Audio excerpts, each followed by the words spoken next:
drives the world. To insanity, perhaps. Some people have such a thirst for power, a desire to dominate the world and everyone in it, that they do not hesitate to call upon the Prince of Darkness and willingly bow before him in exchange for dark powers. But beware, once you've sold your soul to the devil, you can't just buy it back with a credit card.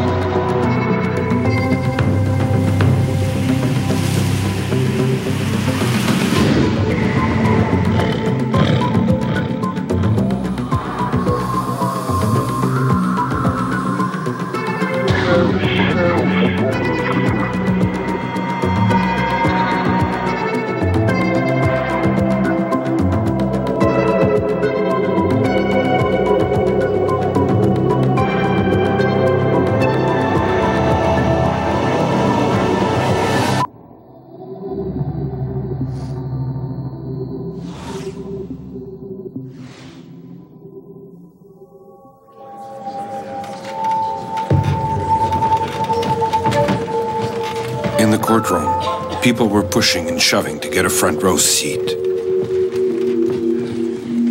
The crowd had gathered for the trial of Marie Dindarte, a 17-year-old peasant girl suspected of being a witch.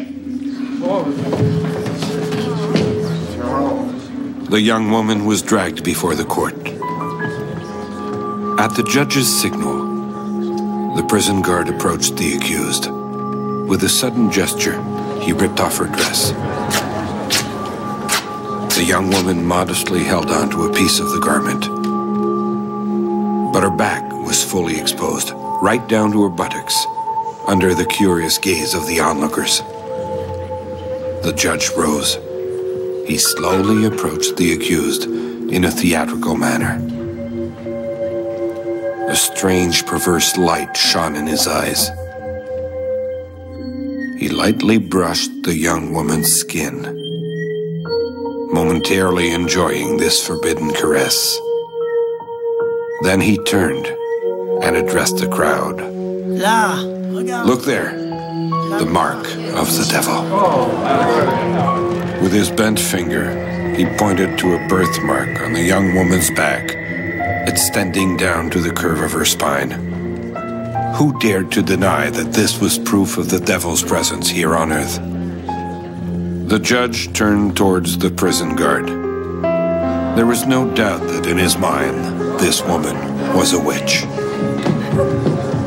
There was no appealing his sentence. The woman was condemned to burn at the stake.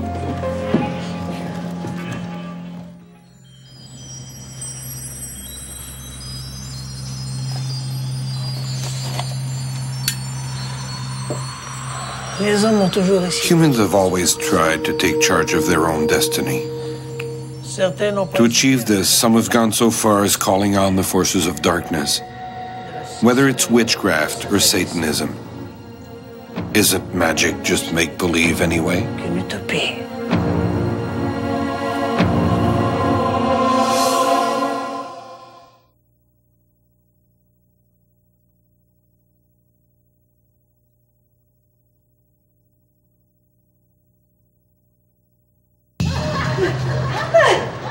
In 1692, several residents of Salem were beginning to develop strange behavior problems.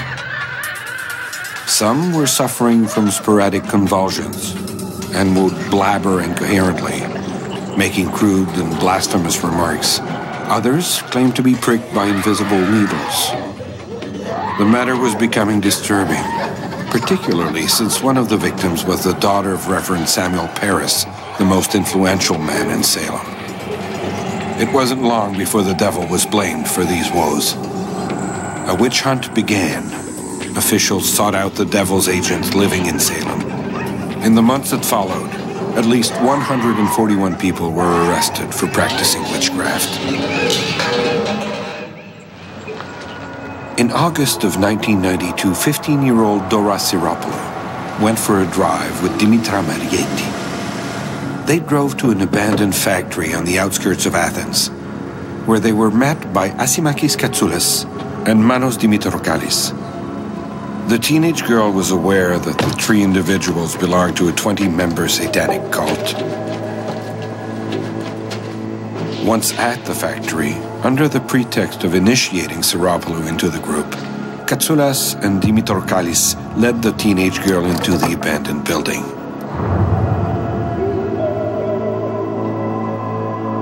When they got inside, the young woman let herself be handcuffed, believing it to be part of the initiation. Unfortunately, it was anything but. Bound by her captors, the teen was stripped of her clothing, beaten, raped, and sodomized by the two men. She was then strangled with her own undergarments. Young Dora Siropoulou was the cult's first victim. In the following months, the Athens devil worshippers committed several abominable acts. Katsoulas, Dimitrokalis, and Marietti were arrested in December 1993. At their trial, former cult members went into explicit details about the horrific acts their group had committed. They were sentenced to life imprisonment. Nathan Brooks didn't have many friends. He was always dressed in black and never hid his interest in the occult and black magic. He described himself as an expert on Satanism, which, according to him, was a philosophy which would open new doors for him. Basic definition of Satanism is that it is the worship of the devil. That's a particular Judeo-Christian concept. Different world religions have different evil figures. Satan is supposed to be the lord of the underworld, and of course, some of the believers would say that Satan is the lord of this world for people who think in religious terms. Part of the debate about Satanism is the possibility that some people actually think that there is a God, a force of good and a force of evil, and this force of evil actually is in control of the world. Consequently, the argument goes, these people who worship Satan do so because they want worldly power, they want worldly success, they want power, drugs, money in this life. That was exactly what Nathan Brooks wanted. As daylight faded one day, he went to an abandoned house just outside of Bel Air, Ohio, where he had set up a small altar for celebrating black masses. It was said that he took pleasure in torturing and killing animals. On September 30th, 1995, the teen decided that the time had come for a huge sacrifice. Close to midnight, he snuck into his parents' bedroom, armed with an axe. He hit his mother in the head, then shot his father. He then went down to the basement and got a hacksaw to cut off his father's head, which he planned on using in a ritual later that night. Nathan's brother Benjamin discovered the horrific sight the next day. In Nathan's bedroom, police found a bowl in which the murderer had placed a rubber mask. Inside the mask was the head of John Brooks. Nathan Brooks is currently serving 2 consecutive sentences of 25 years each for his crimes.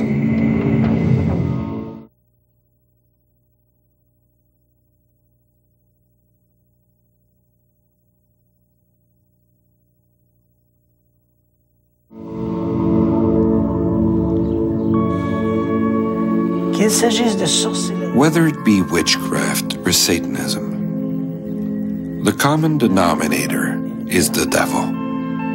In both cases, the Prince of Darkness is the puppeteer controlling the actions of his playthings, who seek to be more powerful than common mortals. Au-dessus du commun des mortels. A diabolical thought. That is, if the devil exists, of course. It's difficult to establish the background of Western witchcraft as compared to African witchcraft, for example, which has played both a magical and religious role for millenniums.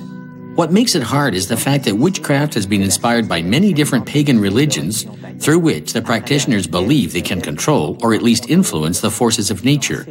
With the introduction of Christianity in Europe and its triumph over paganism, witchcraft was defined as a practice associated with the devil. It was rumored that practitioners, especially women, were endowed with extraordinary powers. They could cast spells and curses, they could kill animals and crops, make women sterile and men impotent. They could even spread diseases like the plague and bring on natural disasters like floods, droughts, and fires. In the eyes of the Church and the ecclesiastic tribunal of the Inquisition, these actions bore the mark of the devil and had to be suppressed.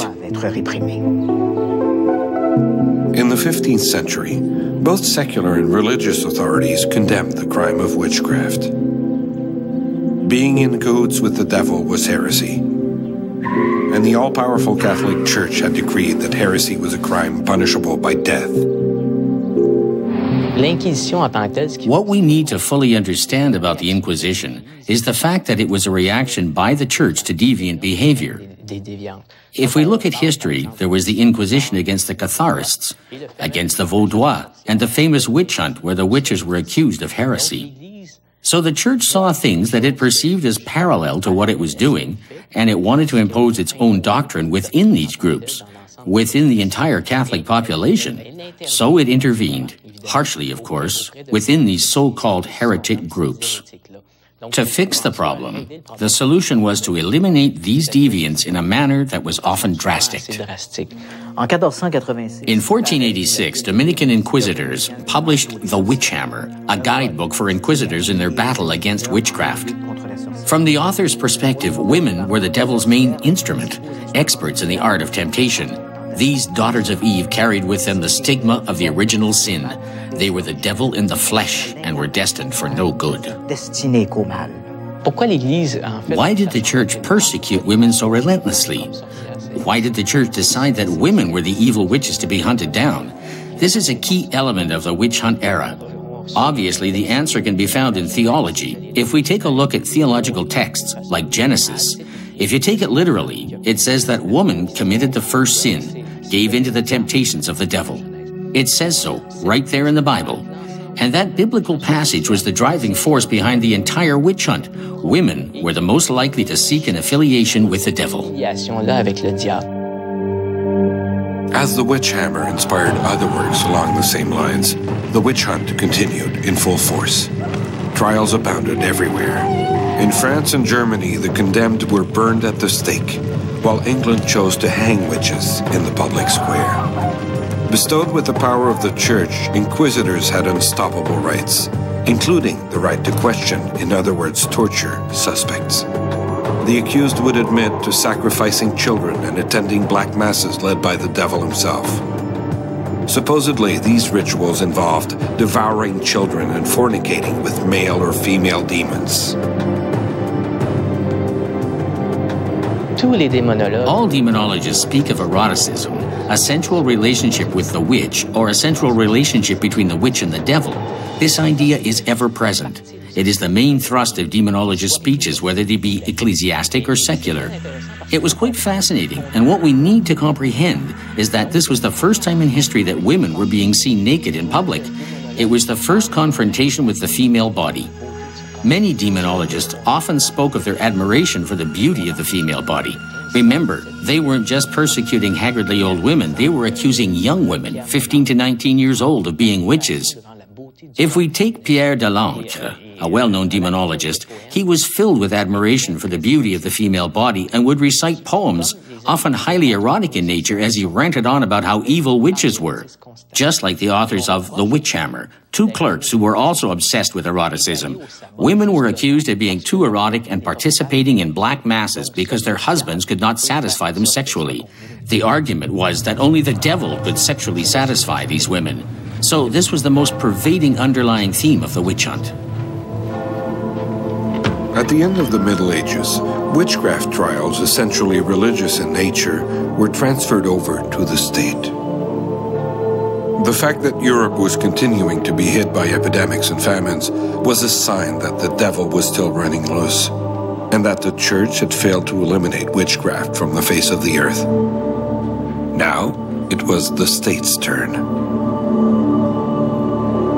By the 16th and 17th centuries, fear of the devil was spreading worldwide. This was the beginning of the modern era. The 17th century also marked the beginning of humanism, but there was still a genuine fear of the devil. People felt threatened. There was fear that the world was coming to an end, and someone had to be held accountable for that fear. Someone had to be a scapegoat, and the religious texts at that time were all pointing to women. They were the allies of the devil. Theological speeches continued, but now it was the secular judicial powers hunting down the witches. The hunt continued on into the 17th century before it started to subside.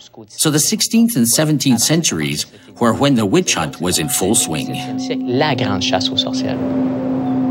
Civil inquisitors scoured towns and countrysides. In 1608, one of the most zealous of the lot, Judge Pierre de l'Ancre, was sent to Labour to purge the country of devil worshippers.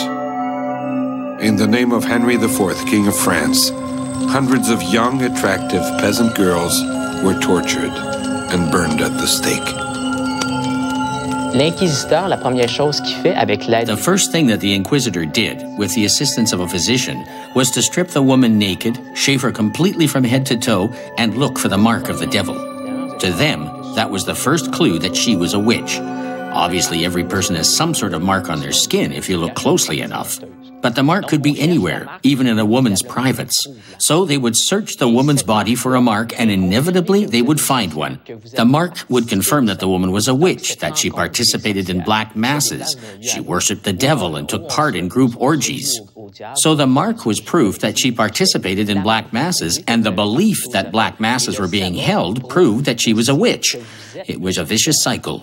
Obviously, under torture, a woman would admit to anything, including having participated in black masses. While Pierre de l'Ancre was busy hunting down the devil's disciples, witch trials were being held throughout Europe. In England, Matthew Hopkins was tasked with clearing the country of all witches. Between 1644 and 1646, the Inquisitor hung about 250 people. In the middle of the 17th century, an opposition movement began to surface, particularly in urban centers. The intellectual class, which was basically philosophers, writers, and doctors, found these punishments to be excessive. It was pointed out that people would confess to practically anything under torture, so how valid were their confessions? In 1692, the most famous witch trial of all was held in Salem, Massachusetts, in the United States. 20 women were executed following a speedy trial. The case came to a close in the fall of 1692 when the accused admitted, under torture, that they had participated in black masses, also attended by the governor's wife, a woman of piety beyond reproach. Seeds of doubt began to be planted. The confessions, which seemed highly unlikely, put an end to the witch hunt. That trial of Salem witches had a huge impact both in America and Europe. More and more, people began to wonder how real the alleged devilish behaviors actually were. In the first half of the 18th century, legislators reviewed the laws that made witchcraft a crime. Most of the 1,604 articles in effect in England and North America were reviewed and replaced by less repressive measures. The Great Witch Hunt was finally coming to an end. It was the age of enlightenment, and the civilized world sought to redefine itself through philosophy and reason. The big question, of course, is how many people were executed during the witch hunt. In his novel, Da Vinci Code, Dan Brown estimates that 9 million women were burned at the stake. We have to keep in mind that this was a novel, of course. Nowadays, huge figures like that just don't hold water. Specialists have been working from one region to the next and have been able to determine exactly how many people were burned at the stake. Nowadays, most specialists agree that about 110,000 people were brought to trial and about 60,000 were burned at the stake. That's a pretty high number when you consider the fact that the population was a lot smaller than it is today, and naturally, the majority of individuals accused of being a witch were women.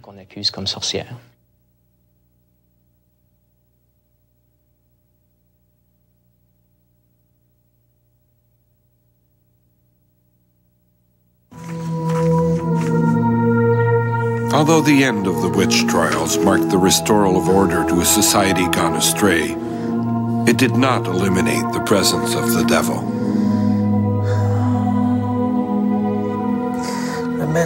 Satan continued to prey on people's minds in other ways, pushing them to commit the most abominable acts.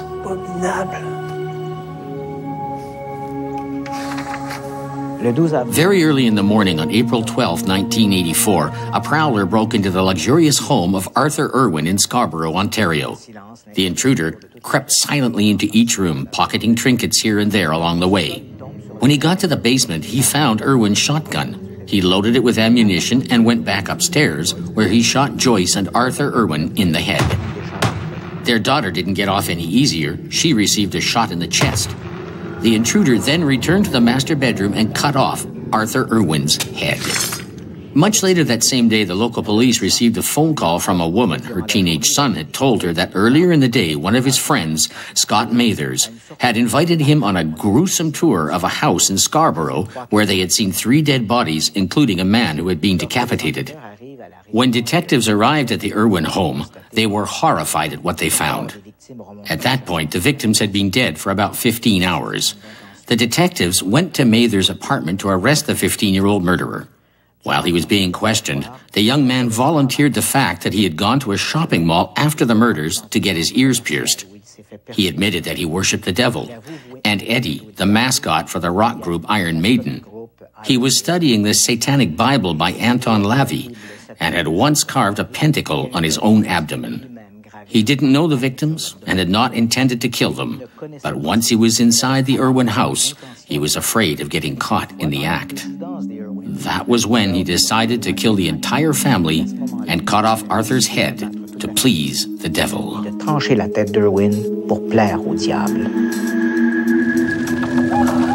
the famous witch hunts, crimes committed in the name of the devil were obviously far more imaginary than real.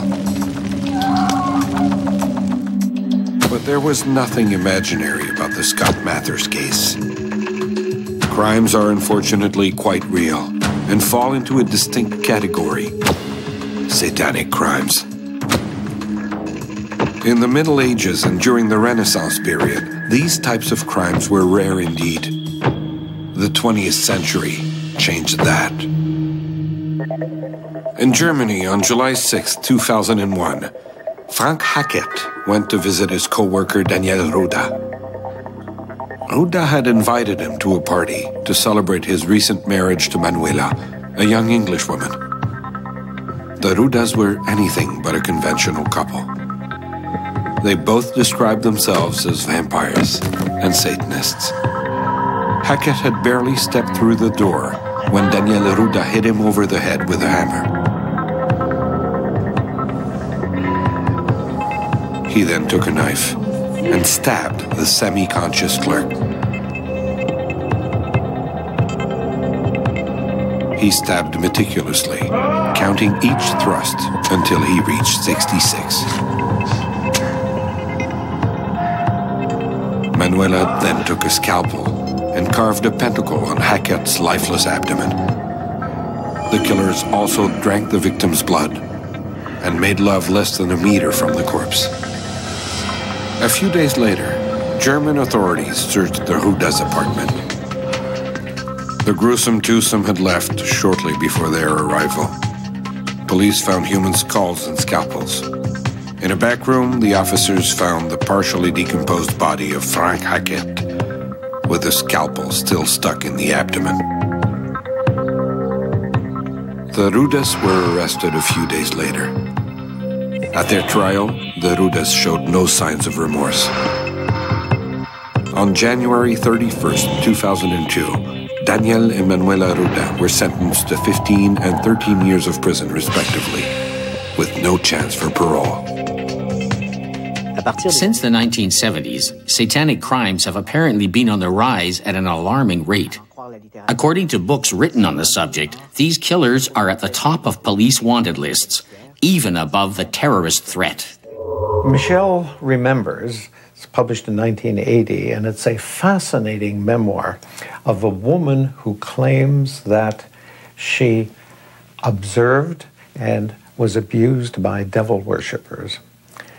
This came out because a woman went to see a prominent West Coast psychiatrist named Lawrence Panzer, and Dr. Panzer regressed her hypnotically to discover what her problems might be, if maybe she had some memory of them, and she recalled no end of torture in the hands of Satanists and devil worshippers, of circles drawn in the sand and illuminated curses, of suffering as a result of this, images of upside-down crucifixes, and so on.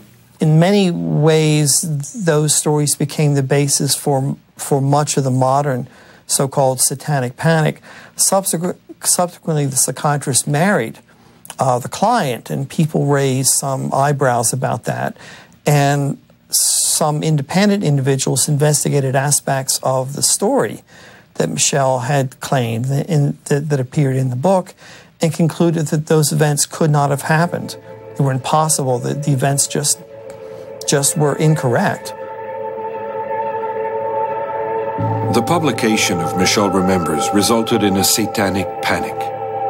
The cults and their gruesome rituals were considered a hidden danger, and rumors spread as if they were the truth.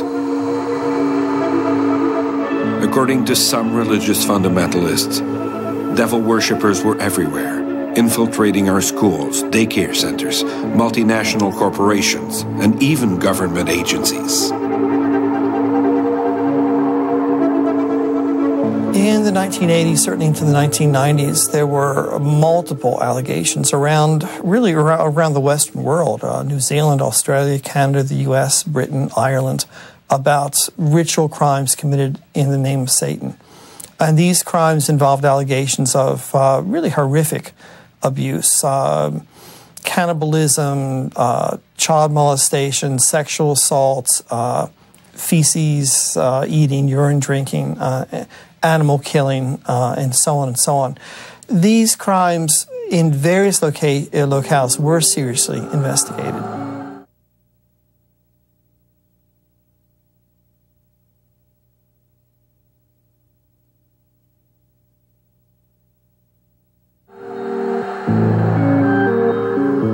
In 1989, wanting to know more about the truth and extent of the so-called satanic ritual abuse, the FBI tasked one of its agents, a specialist in child abuse cases, to investigate the rumors. Kenneth Lanning spent months following every lead, going over the accusations and allegations. No one before him had ever taken such a deep interest in the activities of the so-called satanic cults.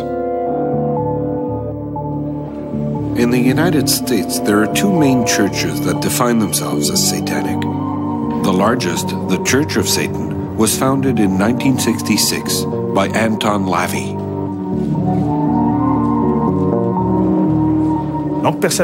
He was a somewhat puzzling individual, someone who drew attention to himself, a really colorful character.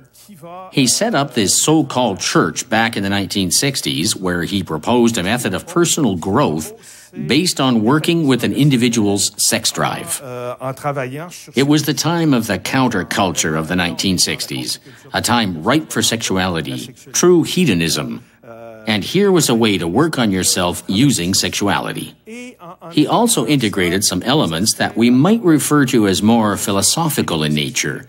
He was greatly inspired by the work of Aleister Crowley, a famous author at the end of the 19th century. He was looked upon as a spiritual teacher. He had participated in various esoteric and magic groups over the years, with whom he had performed rituals aimed at promoting personal growth. So Anton LaVey took Aleister Crowley's ideas and incorporated them into his own religion that he was creating. And in this church, if you want to call it that, Satan did not play a very big role. On the contrary, Satan did not exist in their belief system, since their church was not based on the premise of supernatural forces, but rather natural forces that exist within each of us and that we must develop. In 1969, driven by his passion for all that was indecent, Anton LaVey wrote the Satanic Bible, a philosophical guide for anyone wishing to practice Satanism. And he did a satanic Bible that, at least for teens, it was a thin paperback that was widely available in bookstores. And it got a lot of circulation amongst teenagers who were feeling alienated from society and didn't feel like they did or could or wanted to fit in. The Bible emphasized, you might say, extreme individualism, looking out for oneself. And its worship of Satan was minimal. But a lot of accounts indicated that people would take the Satanic Bible and use it as a basis for constructing their own rituals. And LaVey did rituals. I mean, he had a naked woman on the altar. The other satanic church, the Temple of Set, was founded in 1975 by Michael Aquino, a former member of the Church of Satan. The Temple of Set dogma contained basically the same values and philosophies as the Church of Satan. The main difference being that Aquino considered the devil to be a real entity. When the FBI began its investigation into the activities of satanic cults, naturally, the Church of Satan and the Temple of Set were the first groups targeted by the federal agents. But neither of these organizations seemed to be linked to criminal activities or ritual murders that witnesses spoke of.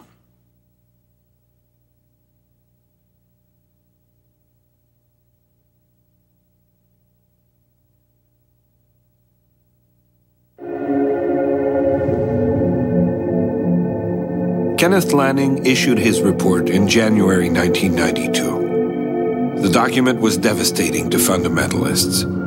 The satanic threat was described as blown out of proportion. Lanning stated that he had not found any proof of the existence of organized satanic groups or so-called child murderers. The important thing about many of these cases is not simply the lack of corroborative evidence. It's the lack of corroborative evidence when there should have been corroborative evidence. Because in many of these cases, what these people are alleging are multiple murders, blood, and, body fluids, and children being molested, and photographs, the kinds of stuff that is not so easy to get rid of. Most people don't understand how hard it is to get rid of dead bodies. Adolf Hitler had no problem killing 6 million people. His problem was, how do you get rid of all the bodies? And so this idea of how you dispose of these bodies, people don't understand that you just can't set a little fire and throw the body on it. That doesn't eliminate the body. You just have a burned body, but it's still there. And so it's not so easy to get rid of bodies. In many of these cases where people talk about murders, a good crime scene team could go in there and still find evidence of the murders. And in all the cases that I was involved in, when the police did those kinds of things, they still could not find this corroborative evidence. In his report, Agent Lanning explained that satanic cults were nothing more than small gatherings of a few followers. Small groups that were independent of each other, with no ramifications, and they were in no way an organized structure. When we did an inventory of all those cults, in the end, we weren't left with much. And the only thing we were left with, as far as satanic cults are concerned, are cults practiced by young delinquents that take hallucinogenic drugs, particularly LSD, then participate in satanic rituals while they are on their trip. So we're not talking about Satanism that is practiced on an ongoing basis, but rather sporadic incidents of Satanism marked by small rituals performed by young delinquents under the effect of hallucinogenic drugs. That led my colleague, Massimo Introvini, who was wrapping up his investigation into the matter, to comment that we were looking for the Prince of Darkness, but all we found were poor devils. Nous n'avons trouvé que de pauvres diables, disait-il. In Lanning's opinion, crimes that look like the devil's work are generally committed by lonely, disturbed individuals who are more often than not motivated by hate and vengeance, rather than a genuine desire to please Satan. While Kenneth Lanning's report may present a more realistic perspective on the phenomenon of satanic cults, the impact of these groups on their followers has been devastating. Dr. Stephen Kent of the University of Alberta is quite familiar with the matter.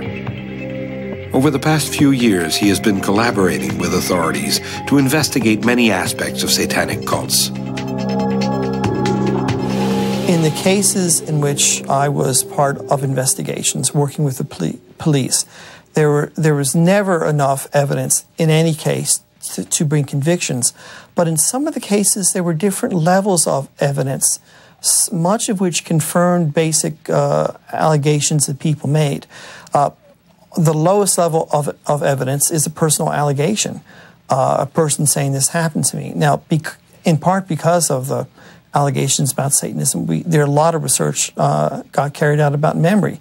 We know that memory is a faulty device. A lot of difficulties occur in the reception, the processing and storage, and the recall and interpretation of memories. Hence, a person's memory of an event is one level of evidence, but it's a very poor one.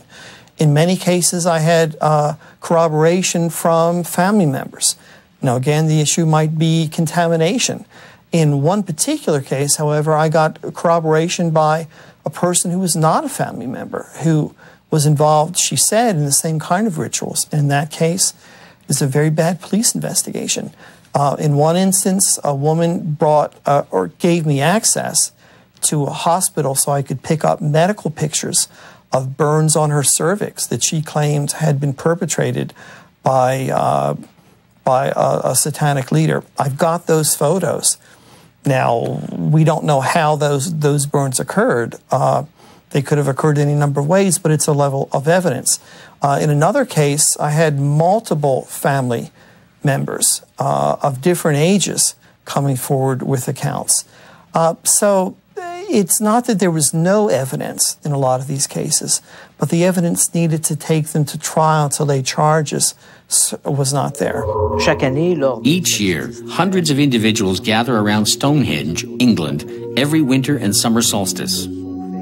They make the pilgrimage to this legendary megalithic monument to watch the sun rise between the huge stone arches that were placed in alignment with the stars. Among the visitors are men and women, known as Druids, dressed in long white robes. They hearken back to a magical religious movement of ancient Celt origin. In ancient times, Druids worshipped gods of nature and believed in reincarnation. They were persecuted by Roman invaders who perceived them as savages, then by the Church, who viewed their practices as heresy. Despite this persecution, Druids managed to survive by keeping a low profile up until the present. They were not the only survivors of the famous witch hunts. In Salem, where the most famous witch trial in history was held, a handful of men and women dressed in black and wearing a pentacle around their neck gather for occasional events, such as seasonal solstices and equinoxes, lunar cycles, and such. In a field just outside of the city, they participate in celebrations and ritual dances. The high priestess is Laurie Cabot, the official witch of Salem. She was given the title in 1977 by Michael Dukakis, who was governor at the time. Cabot says that she possesses psychic powers and a genetic memory that links her to witches of the past. Laurie Cabot and her followers are members of a cult linked to Mother Earth. They honor nature and its spiritual and esoteric aspects. The devil is not involved in their rituals, and they do not place curses on anyone. Chapters of witches like the one founded by Laurie Cabot exist throughout the Western world. Followers number in the thousands. Some groups claim that they're descendants of the Druids, while others are descendants of witches from the Middle Ages or goddesses from ancient Greece. They all have one thing in common: their celebration of Mother Earth. The major distinction between these two modern Western groups is the image of being linked to the witchcraft of yesteryear and the clear division between practicing magic and worshipping the devil.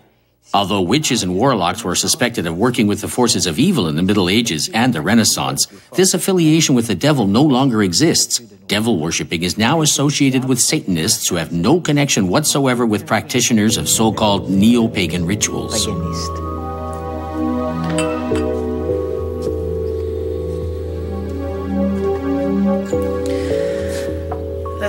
Movies like Harry Potter and Lord of the Rings have revived an interest in witchcraft and magic. Unfortunately for magic lovers, folklore and reality are two different things. Tout à fait différente. Today's witchcraft doesn't have much in common with the witchcraft of the Middle Ages or the stereotypes depicted in movies.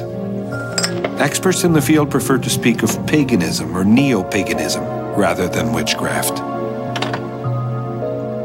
Incidentally, modern-day witches no longer use the word witchcraft, a term that has been too stigmatized throughout history.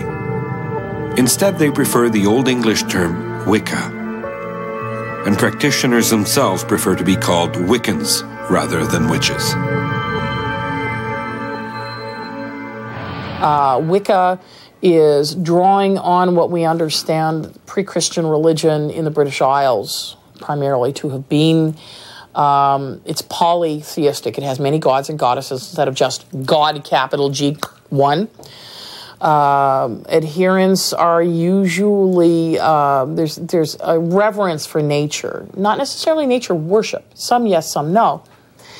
And it has a number of practices. It practices more at night than during the day. It doesn't have like a single building like you would go to a church or a mosque, things like that. But it's a pre-Christian, and it's become very, very popular. It's a very fast-growing religious family of faith in Canada, the U.S., and Europe.